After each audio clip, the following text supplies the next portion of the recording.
America का ये कहना था कि हमने 3 न्यूक्लियर जो साइट्स हैं जहां एनरिचमेंट हो रहा था सिर्फ उनको निशाना बनाया है, हमने अपना काम किया है, हम ये लंबे वक्त तक इस ऑपरेशन को नहीं चलाएंगे।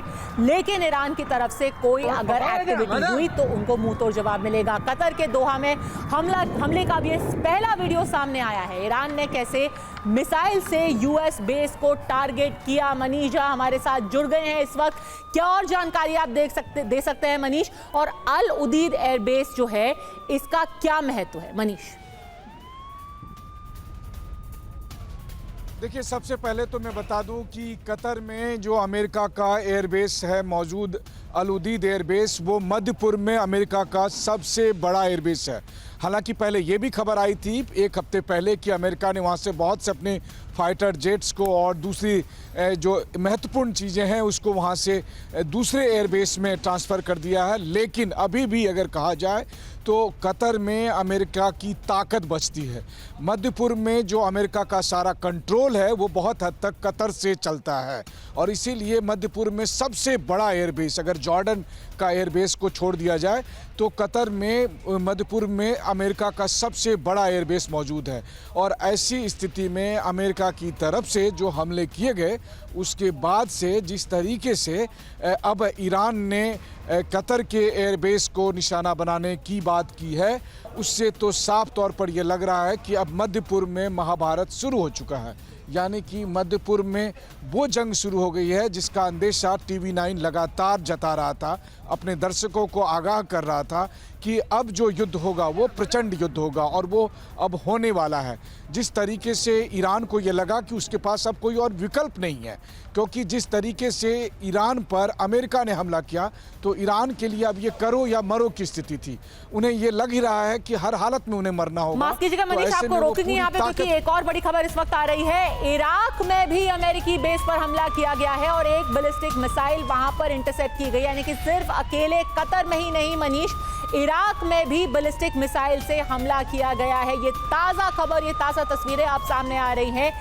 मल्टीपल अटैक्स एक साथ, और ये पहले ही वार्निंग एक तरीके से ईरान ने दे दी थी कि हम ये हमले के बाद चुप नहीं बैठेंगे, इसका खामियाजा अमेरिका को उठाना ही पड़ेगा। और अब कतर के अंदर 6 मिसाइल इंटरसेप्ट किए गए हैं, पर अकेले कतर में ही नहीं, इराक में भी अमेरिकी बेस पर हमला किया गया है। हमारे साथ खास मेहमान भी इस वक्त जुड़ गए हैं। मेजर जनरल संजय सोई हमारे साथ इस वक्त मौजूद है। जनरल सोई, इसको आप कैसे देखते हैं? पूरा रिटेलिएशन ईरान की तरफ से अब शुरू हो चुका है, अमेरिका का अगला कदम क्या होगा? बिल्कुल पद्मा जी, ऐसा है कि अभी तक तो ईरान ने जो बदला लिया था वो खाली इजराइल के ऊपर हमला कर रहे थे पिछले 2 दिनों से, और शायद वो एक प्लानिंग करके जो हमला किया है।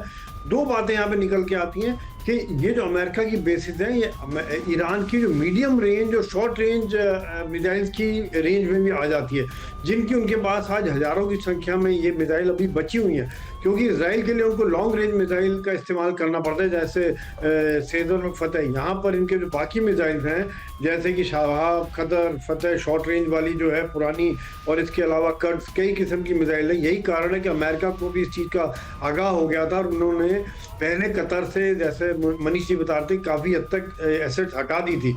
अमेरिका ने हालांकि तैयारी की हुई है पूरी। दूसरी बात, एक और एंगल यहाँ पे है कि आज रशिया के जो फॉरेन मिनिस्टर, ईरान के फॉरेन मिनिस्टर, वो रशिया में थे और रशिया ने उनको मदद का पूरा एक तरह सपोर्ट दिया।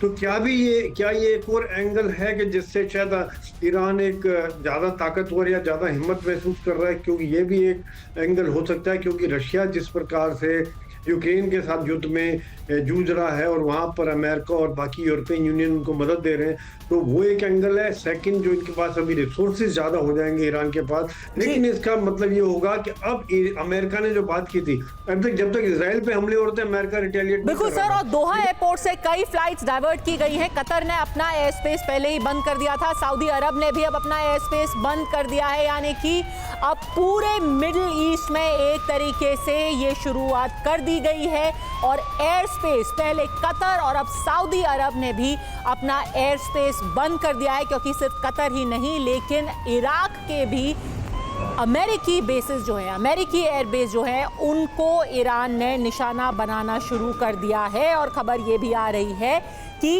इसका नाम दिया गया है operation glad tidings of victory.